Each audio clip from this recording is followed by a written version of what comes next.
जय श्री राम। आइए कुछ चिंतन मनन करते हैं। आज नैतिकता के बारे में। आचरण क्या चीज होता है? आचरण का धनी व्यक्ति कितना प्रतिभाशाली होता है और आचरण से हीन व्यक्ति कितना हीन दिन दशा में होता है। तो इसी के ऊपर चर्चा करते हैं। एक रचना प्रस्तुत है, आइए सुनते हैं, समझते हैं।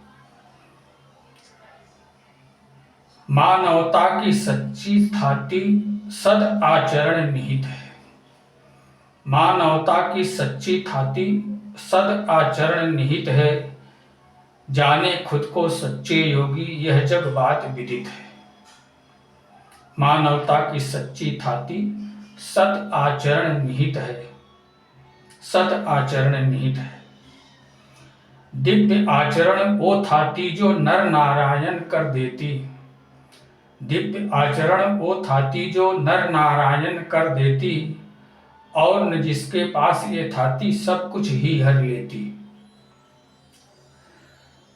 नर्तन पा भी नरपस वो जो नैतिक विधा रहित हैं।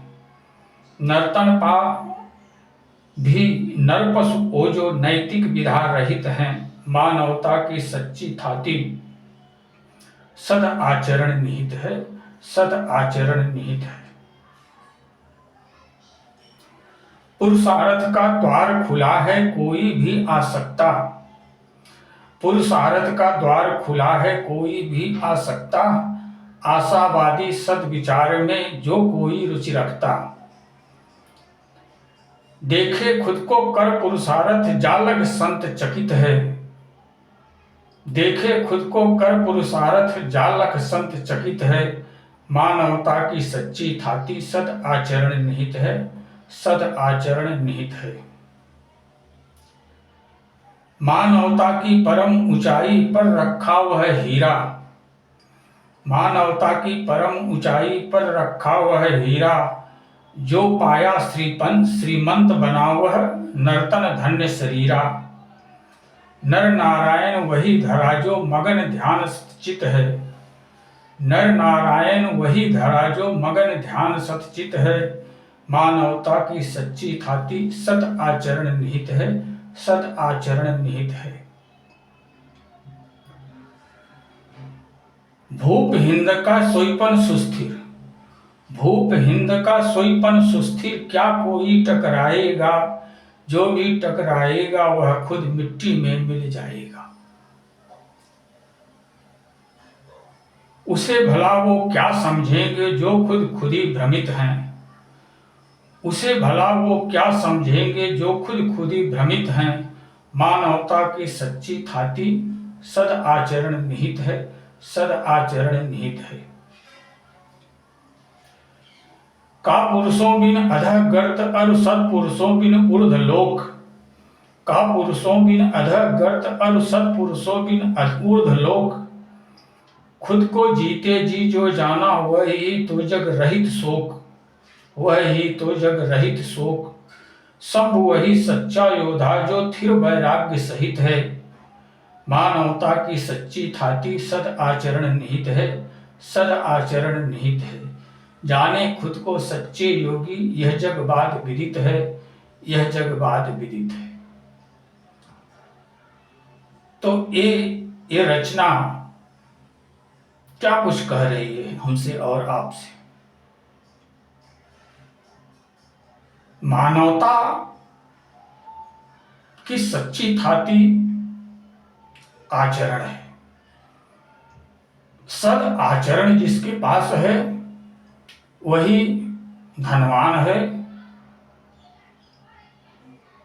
वही श्रेष्ठ है और वही एक सच्चा मानव है।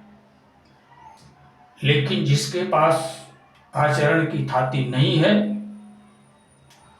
वो व्यक्ति दीनहीन दशा में जीविकोपार्जन कर रहा है।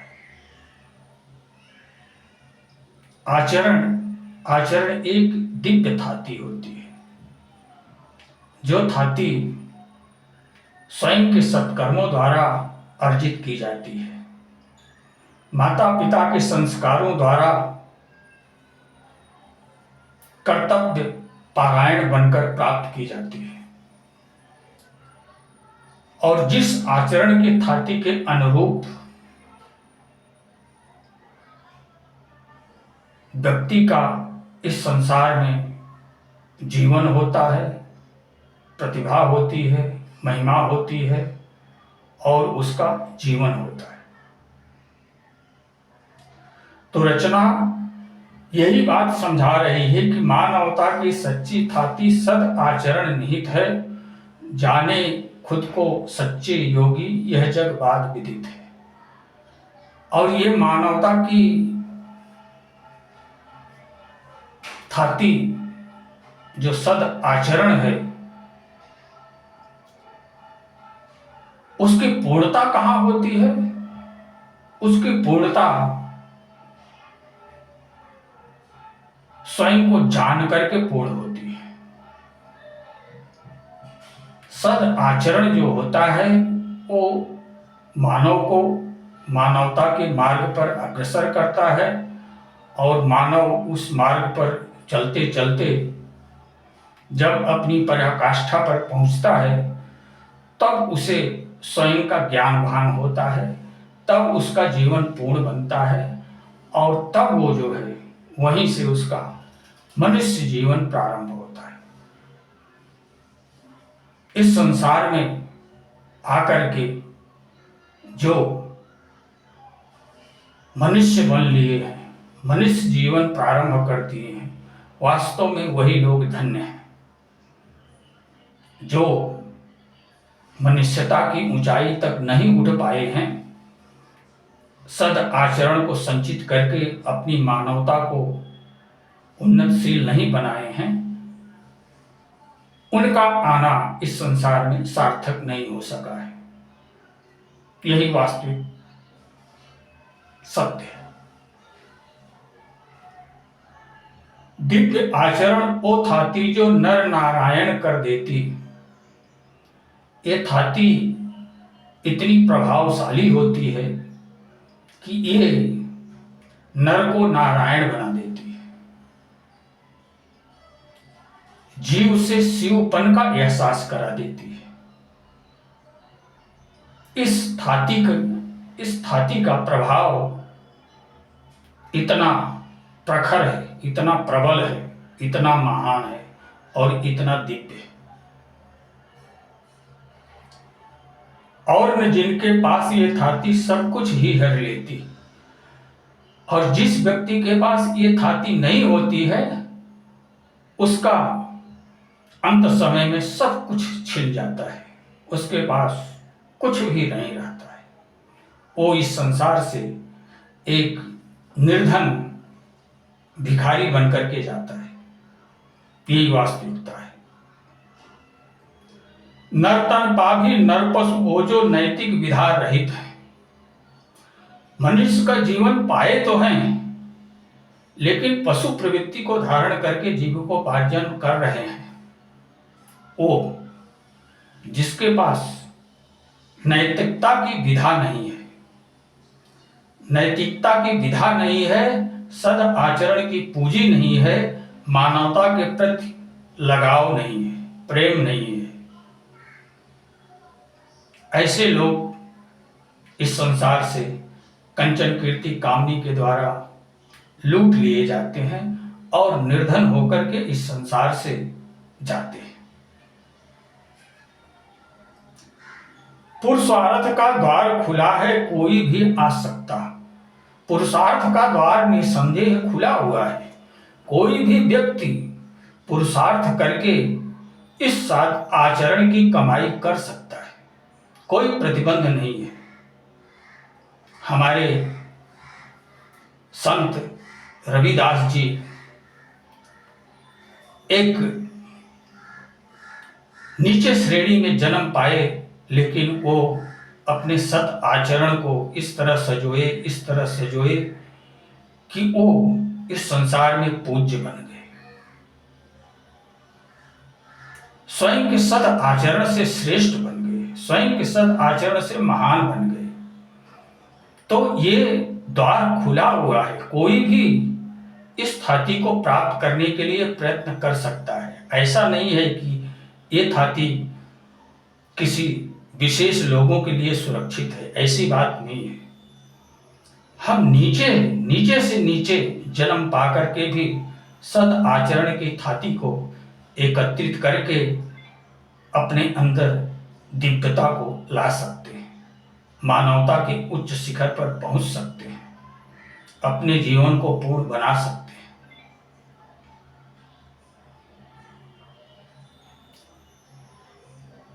पुरुषार्थ का द्वार खुला है, कोई भी आ सकता आशावादी सद्विचार में जो कोई रुचि रखता, जो सद्विचार में रुचि रखता है उसके लिए ये द्वार खुला हुआ है। और कोई भी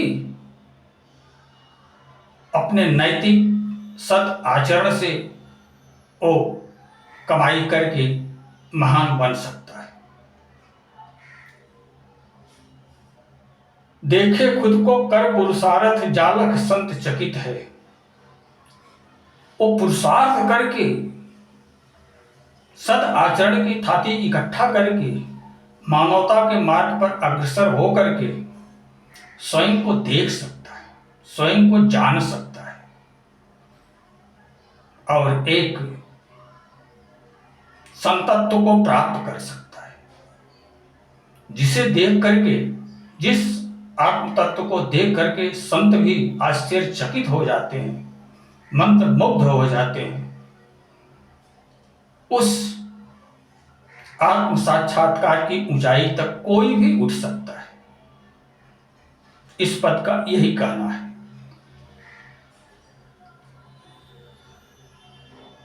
मानवता की परम ऊंचाई पर रखा हुआ हीरा, जो पाया श्रीमंत बनावह नर्तन धन्य शरीरा। नर नारायण वही धरा, जो मगन ध्यान सच्चित है। मानवता की सच्ची थाती सद आचरण निहित है। ये हीरा जो है मानवता के उच्च शिखर पर रखी हुई है, लेकिन उसे पाने के लिए पुरुषार्थ पराक्रम करके उस स्तर तक उठना पड़ेगा। उस स्तर तक उठ करके उस हीरे को प्राप्त करना पड़ेगा, जो हीरा मानवता के उच्च शिखर पर चमक रहा है। उस हीरे को पाने के लिए मानवता की पराकाष्ठा तक उठना पड़ेगा, अपनी मानवता को विकसित करना पड़ेगा, अपने सद आचरण को संचित करके उस योग्य बनना पड़ेगा, तभी उस हीरा को पाया जा सकता है। जो पाया श्रीमंत बनावह नर्तन धन्य शरीरा, और उस हीरे को जो पा लिया उसका जीवन धन्य हो गया। वो आदमी और इंसान की परिधि से निकल करके मनुष्य की श्रेणी में पहुंच गया। नर नारायण वही धरा, जो मगन ध्यान सच्चित है। मानवता की सच्ची आदि सद आचरण निहित है।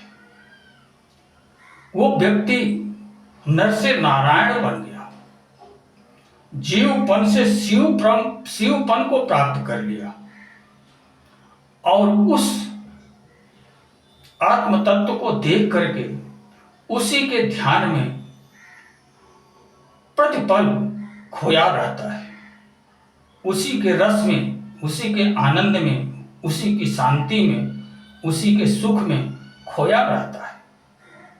उसके जीवन का ये लक्षण होता है जो उसे पा लेता है। उसके सिवा उसे और अन्य कोई नहीं दिखता है। हर जगह, हर रूप में एक वही दृष्टिगोचर होता है। धूप हिंद का सोईपन सुस्थिर, क्या कोई टकराएगा। जो भी टकराएगा वह खुद मिट्टी में मिल जाएगा। भारतवर्ष का राजा, जिसे आप नरेंद्र दामोदर दास मोदी के रूप में देख रहे हो, जान रहे हो, उसे कोई साधारण व्यक्ति मत समझो। वो व्यक्ति मानवता के उच्च शिखर पर पहुंच करके, हीरा प्राप्त करके आत्म तृप्ति को प्राप्त हुआ व्यक्ति है। वो व्यक्ति स्वयं में तपस्वी है, स्वयं में साधक है, स्वयं में सामर्थ्यवान है। उसे अन्य लोग अनुमान भी नहीं लगा सकते कि वो किस श्रेष्ठता पर सुस्थिर है। ऐसे लोग होते हैं जो कर्म क्षेत्र में उस ज्ञान को साथ में लेकर के जीविकोपार्जन करते हैं और संसार में अपनी प्रतिभा बिखेरते हुए स्वयं सम्मान के पात्र बनते हैं। भूप हिंद का सोईपन सुस्थिर क्या कोई टकराएगा, जो भी टकराएगा वह खुद मिट्टी में मिल जाएगा। जो भी उस व्यक्ति से, वो व्यक्ति नैतिक आचरण का परिपक्व मानव है। वो जिस मार्ग पर चलता है उस मार्ग पर कोई बिरला पुरुष ही चल पाता है। किंतु जो उस पन से च्युत हैं, उस पन को नहीं प्राप्त किए हैं, माया मोह की नगरी में सोए खोए हुए हैं, काम क्रोध लोभ मोह मद अहंकार द्वेष छल कपट में खोए हुए लोग हैं, उसका वो लोग अनुमान भी नहीं लगा सकते कि इसके अंदर कितनी श्रेष्ठ मनुष्यता विकसित है और ये क्या कुछ कर गुजरने में सक्षम है, अनुमान भी नहीं लगा सकते। उसे भला वो क्या समझेंगे जो खुद ही भ्रमित है। उस व्यक्ति को ऐसे लोग भला क्या समझ पाएंगे जो उस मानवता के उच्च शिखर पर पहुंचे ही नहीं हैं, अभी अधः गर्त में पड़े हुए हैं, काम क्रोध लोभ मोह के चक्कर में स्वयं भ्रमित होकर के जीविकोपार्जन कर रहे हैं। वो लोग उस व्यक्ति की उच्चता, उस व्यक्ति की श्रेष्ठता, उस व्यक्ति की परिपक्वता को क्या समझ सकेंगे, क्या अनुमान भी नहीं लगा सकते। का पुरुषों बिन अधः गर्त और सत्पुरुषों बिन ऊर्ध्व लोक। जो का पुरुष होते हैं वो अधोगति को प्राप्त होते हैं, वो अधः पतन को प्राप्त होने की गति की तरफ अग्रसर होते रहते हैं। लेकिन जो सत्पुरुष व्यक्ति होता है वो अग्नि की तरह ऊर्ध्वगामी होता है, वो ऊपर का राही होता है। जो काम क्रोध लोभ मोह ईर्ष्या देश छल कपट पाखंड में फंसा हुआ व्यक्ति है वो अधगामी होता है, उसकी प्रकृति जल की तरह होती है। लेकिन जो सत्पुरुष होता है, जो स्वयं को तपस्या की अग्नि में तपा करके परिपक्व बनाता है, मानवता के उच्च शिखर पर पहुंच करके उस आत्म तत्व रूपी हीरे को प्राप्त कर लेता है, वो व्यक्ति अपने आप में श्रेष्ठ होता है, अपने आप में महान होता है। और ऐसे लोगों के लिए ऊर्ध्वलोकों में व्यवस्था होती है। वो मृत्युलोक से जब अपने जीवन की इत्री सी करके निकलते हैं तो ऊर्ध्वलोकों में उनका सम्मान होता है। वो लोग वास्तव में दिव्य होते हैं, वो लोग महान होते हैं। यहाँ तक कि जब दिव्य आत्माएं मृत्युलोक से अपना कार्यकाल पूरा करके चलती हैं तो ऊपर उठती हैं तो उनके पितर लोग उनका दर्शन करके कृतकृत्य हो जाते हैं, धन्य हो जाते हैं और स्वयं ऊर्ध्वलोकों में गमन करते हैं। उसके बाद स्वर्गलोक के देवता स्वयं इंद्र और इंद्राणी स्वयं थाल सजा करके ऐसी आत्माओं की आरती उतारते हैं और आग्रह करते हैं कि हमारे इस स्वर्गलोक के सिंहासन को स्पर्श कर दो ताकि ये भी पवित्र हो जाए। इस तरह से वो आत्माएं, वो दिव्य आत्माएं उठते उठते पितृलोक से स्वर्गलोक, स्वर्गलोक से महार्गलोक, महारलोक से ब्रह्मलोक, इस तरह से यात्रा करती हुई वो अपने परम धाम को चली जाती है।